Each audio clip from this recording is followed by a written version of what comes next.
आज हम पढ़ने वाले हैं डिजाइन ऑफ मशीन एलिमेंट में टॉपिक है रोलिंग कॉन्टैक्ट बियरिंग के बारे में। इसमें जानेंगे रोलिंग कॉन्टैक्ट बियरिंग होता क्या है और ये कितने प्रकार के होते हैं। सबसे पहले जानेंगे rolling contact bearing. In rolling contact bearings the contact between the bearing surface is rolling instead of sliding as in sliding contact bearing.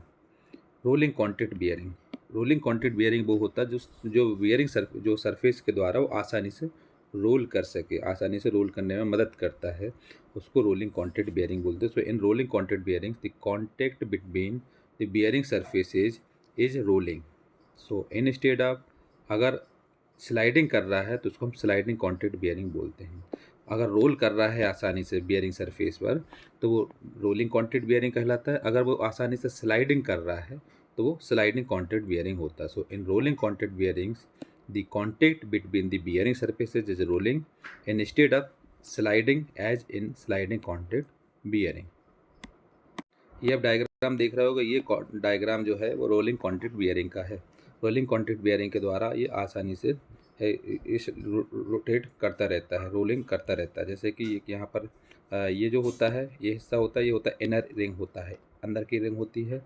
ये जो हिस्सा होता है ये आउटर रिंग होती है। दो रिंग होती है, inner ring and outer ring. ये जो होती है स्टील की, ये स्टील की बॉल होती हैं, लगी होती हैं। और यहाँ ये जो हिस्सा होता है इसको हम केज बोलते हैं, केज कहलाता है। इसके नाम कौन कौन से पार्ट्स में बेयरिंग अगर हम देखें बियरिंग, तो बियरिंग में क्या क्या होता है, एक आउटर रिंग होती है, एक इनर रिंग होती है, एक केज होता है और एक बॉल होता है। इस बॉल को रोटेट के द्वारा आसानी से ये क्या करता है, रोटेट करता रहता है। सो ये रोल करता रहता है, इसको हम रोलिंग कॉन्टैक्ट बियरिंग बोलते हैं। अगर इसको रोल करना है तो इसको आसानी से बहुत ईजिली उसको रोटेट करता रहता है, तो इसको हम रोलिंग कॉन्टैक्ट बियरिंग बोलते हैं। रोलिंग कॉन्टैक्ट बियरिंग के में हम इस डायग्राम समझ सकते हैं। ये इसका इनर सरफेस होता है, इनर रिंग होती है, और ये होती है आउटर रिंग। ये केज होता है और ये बॉल होती है। ये बॉल रोटेट होकर के आसानी से ये और रोटेट करने में इजी होता है। ये भी आप फुल डायग्राम है जो कि रोलिंग कॉन्टैक्ट बियरिंग का है। ये इनर सरफेस है, इनर है, और ये आउटर रिंग है। दो रिंग होती है, इनर रिंग आउटर रिंग। और यहाँ पर ये जो हिस्सा होता है इसको हम केज बोलते हैं, ये केज कहलाता है। और ये जो होता है ये क्या होता है, बॉल होती है, जो कि बॉल इसमें आसानी से ये रोटेट होते होते ये रोल करने में काफ़ी आसान होती है। इससे ये जो बियरिंग है वो आसानी से रोल करता है, इसलिए इसको हम रोलिंग कॉन्टैक्ट बियरिंग बोलते हैं। रोलिंग कॉन्टैक्ट बियरिंग के एडवांटेजेस क्या हैं? अगर बियरिंग स्लाइड कर रहा है तो उसको हम स्लाइडिंग कॉन्टैक्ट बियरिंग बोलते हैं। अगर रोल कर रहा है तो रोलिंग कॉन्टैक्ट बियरिंग बोलते हैं। आइए आप जानते हैं कि रोलिंग क्या कहलाता है। रोलिंग मतलब किसी भी शाफ्ट को माउंट करना, पूरी तरह से घुमा देना, वो रोलिंग कहलाता है। और स्लाइडिंग मतलब जैसे पिस्टन स्लाइड करता है अप एंड डाउन, तो इसको स्लाइडिंग बोलते हैं। जो आसानी से स्लाइडिंग करता है उसको हम स्लाइडिंग कॉन्टैक्ट बियरिंग बोलते हैं। जो रोलिंग करता है उसको रोलिंग कॉन्टैक्ट बियरिंग बोलते हैं। इसके एडवांटेजेस क्या हैं? सबसे पहला है low starting and running friction except it very high speed. इसको हम अगर कम से कम स्लो से भी स्टार्ट करते हैं तो इसकी जो रनिंग स्पीड होती है काफ़ी हाई हो जाती है, क्योंकि ये रोड आसानी से करता है। Ability to withstand momentary shock loads, ये शॉक लोड सहने में भी सक्षमता रखता है। एक्यूरेसी ऑफ शाफ्ट अलाइनमेंट, इसमें इसका शाफ्ट अलाइनमेंट की एक्यूरेसी रखने में भी मदद करता है। Low cost of maintenance as no lubrication is required well in service, इसको जो मेंटेनेंस है काफ़ी कम खर्च होता है इसमें, और इसके बार बार को ज़्यादा इसकी मेंटेनेंस करने की ज़रूरत नहीं पड़ती है, ज़्यादा लुब्रिकेशन की ज़रूरत नहीं पड़ती है। स्मॉल ओवरऑल है और डायमेंशन है, ये काफ़ी छोटा होता है, आसान होता है फिट करना। रिलेबिलिटी ऑफ सर्विस, इसकी सर्विस काफ़ी अच्छी होती है। Easy to mount and erect, ये आसानी से माउंट कर जाता है। और क्लीनलीनेस होता है, ये साफ़ सुथरा भी होता है। इसके एडवांटेजेस क्या क्या है? पहला है low starting and running friction except at very high speeds. Second है ability to withstand momentary shock loads. Third है एक्यूरेसी ऑफ शाफ्ट अलाइनमेंट। फिर है low cost of maintenance as no lubrication is required well in service. फिर है small overall dimensions, reliability of service, easy to mount and erect, फिर cleanliness. ये उसके advantages होते हैं रोलिंग कॉन्टैक्ट। अब डिसएडवांटेजेस क्या है, इसके डिसएडवांटेजेस मालूम होना चाहिए। पहला है more noisy at very high speed. जब ये ज़्यादा स्पीड में होता है, ज़्यादा हाई स्पीड में होता है तो ये ज़्यादा वाइब्रेशन करता है, नॉइज आवाज़ करता है। Low resistance to shock loads, shock load में ये इसकी रेजिस्टेंस लो होती है। More initial cost, design of bearing housing completed, इसका डिज़ाइन करने के लिए काफ़ी थोड़ा कठिनाई होती है डिज़ाइन करना। तो इसके डिसएडवांटेजेस क्या है, पहला है more noisy at very high speeds, second है low resistance to shock loading, third है मोर इनिशियल कॉस्ट, फिर है design of bearing housing complicated. फिर आता है types of rolling contact bearing. Rolling contact bearing के कौन कौन से टाइप होते हैं, ये दो प्रकार का होता है मुख्य रूप से। एक होता है बॉल बियरिंग और एक होता है रोलर बियरिंग। एक में बॉल का इस्तेमाल करते हैं और एक होता है रोलर, जो कि रोलर टाइप की होती हैं, उसको अटैच करते हैं। तो ये बॉल बियरिंग होता है और रोलिंग बियरिंग होता है। Depending upon the load, load के आधार पे भी कुछ होते हैं, जैसे कि रेडियल बियरिंग होता है और थ्रस्ट बियरिंग होता है। एक में रेडियल बियरिंग और थ्रस्ट बियरिंग होता है लोड के आधार पर।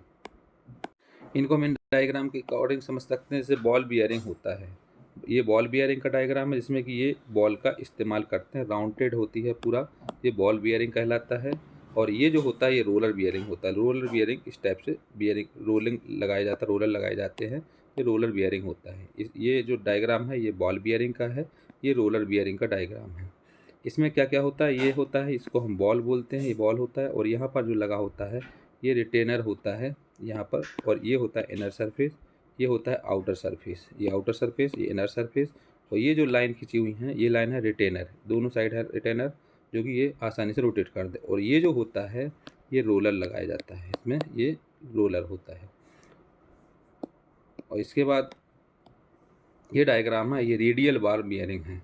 रेडियल बार बियरिंग में कैसे लोड लगता है, उसके लिए अगर इसमें एक्सिस के अकॉर्डिंग देखें तो टॉप साइड से भी लोड लगता है और बॉटम साइड से भी लोड लगता है इस पर, तो इसको हम रेडियल बॉल बियरिंग बोलते हैं। थ्रस्ट बॉल बियरिंग में तो इसमें इस साइड से भी लोड लगता है और राइट साइड से भी लोड लगता है। सो ये होता है थ्रस्ट बॉल बियरिंग। तो ये लोड के अकॉर्डिंग होता है। लोड के अकॉर्डिंग टू टाइप्स का होता है, एक होता है रेडियल बॉल बियरिंग, मतलब अपर और लोअर से लोड लगता है, और ये थ्रस्ट बॉल बियरिंग होता है जो कि लेफ्ट साइड से और राइट साइड से लोड लगता है। सो ये है टाइप्स ऑफ बियरिंग। तो एक होता है बॉल बियरिंग जो कि आप डायग्राम में देख रहे होगे, और ये रोलर बियरिंग है।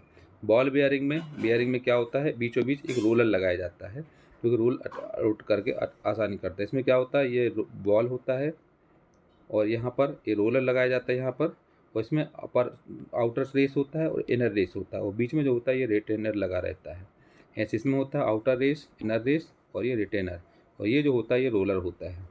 इसमें रेडियल बॉल बियरिंग होता है जो कि लोड के आधार पर होता है। इसमें वर्टिकल ऊपर टॉप से लोड लगता है और बॉटम से भी लोड लगता है। सो ये होता है radial ball bearing. Thrust ball bearing में क्या होता है, लेफ्ट साइड से भी लोड लगता है और राइट साइड से भी लोड लगता है। सो ये जो लोड लगता है इसको हम थ्रस्ट बॉल बियरिंग बोलते हैं। सो इसमें आ जाएगा ball bearing, radial roller bearing, radial ball bearing और थ्रस्ट बॉल बियरिंग। अगर बॉल बियरिंग का डायग्राम बनाना है तो ये बना सकते हैं, रोलर बियरिंग का ये, और रेडियल बॉल बियरिंग का ये डायग्राम है, और थ्रस्ट बॉल बियरिंग का ये वाला डायग्राम है। ये आप डायग्राम देख रहे होगे, ये रोलिंग कॉन्टैक्ट बियरिंग का डायग्राम है। रोलिंग कॉन्टैक्ट बियरिंग में इस टाइप से ये सॉरी बॉल बियरिंग है, तो ये बॉल बियरिंग में इसमें बॉल लगाए जाते हैं और बॉल के द्वारा ये आसानी से माउंट करता रहता है। और ये होता है इसका इनर हिस्सा, और ये होता है आउटर रेस, इनर रेस और आउटर रेस होता है। ये जो डायग्राम है ये है बॉल बियरिंग का डायग्राम, इसमें बॉल लगाई जाती है। ये रेडियल, ये रोलर बियरिंग कहलाता है। ये रोलर लगाए जाते हैं, और रोलर लगाने के बाद इसको ये फिट कर देते हैं, तो ये आसानी से रोटेट करिए। इनर रेस है और ये आउटर रेस है, और ये आसानी से रोटेट करता रहता है। इसमें रोलर लगाया जाता है, इसलिए रोलर बियरिंग कहलाता है। अब इसमें कुछ हम पढ़ते हैं, कुछ इसमें डेफिनेशन है, जैसे कि dynamic equivalent load for rolling contact bearing. Rolling contact bearing के लिए डायनामिक इक्विवेलेंट लोड कैसे निकाला जाता है उसके बारे में। So the dynamic equivalent load, जिसको हम बोलते हैं W से नोट करते हैं, for radial and angular contact bearings except the filling slot types under combined constant radial load WR and constant axial और thrust load WA is given. तो ये क्या होता है, डायनामिक इक्विवेलेंट लोड निकालने का फार्मूला होता है W equal to X into V W into R W R plus Y into W into A. ये फार्मूला से हम इक्विवेलेंट डायनामिक इक्विवेलेंट लोड निकालते हैं, जहाँ पर वी होता है और रोटेशन फैक्टर होता है, और डब्ल्यू इसमें क्या होता है, इक्विवेलेंट रेडियल लोड होता है, और ए होता है थ्रस्ट लोड या एक्सियल लोड भी बोलते हैं इसको, और रेडियल लोड होता है डब्ल्यू आर। एक्स और वाई होता है इसमें कांस्टेंट होता है। सो वी इसमें क्या होता है, रोटेशन फैक्टर होता है। हमको इसमें वी की वैल्यू 1 लेना है, कब, for all types of bearing when the inner race is rotating. जब इनर रेस रोटेट कर रही हो सभी बेयरिंग टाइप्स के बेयरिंग में, तो इसको जो रोटेशन फैक्टर वो 1 लेना है। 1 जब सेल्फ अलाइनमेंट बेयरिंग हो और इनर रेस स्टेशनरी हो तब भी हम इसमें 1 ले सकते हैं। 1 एंड 2 ले सकते हैं ऑल टाइप के बेयरिंग में, जब एक्सेप्ट हो सेल्फ अलाइनमेंट और जब इनर रेस स्टेशनरी पोजीशन में हो तो 1 ले सकते हैं या फिर 2 ले सकते हैं। नेक्स्ट है इसमें static equivalent load for rolling contact bearing.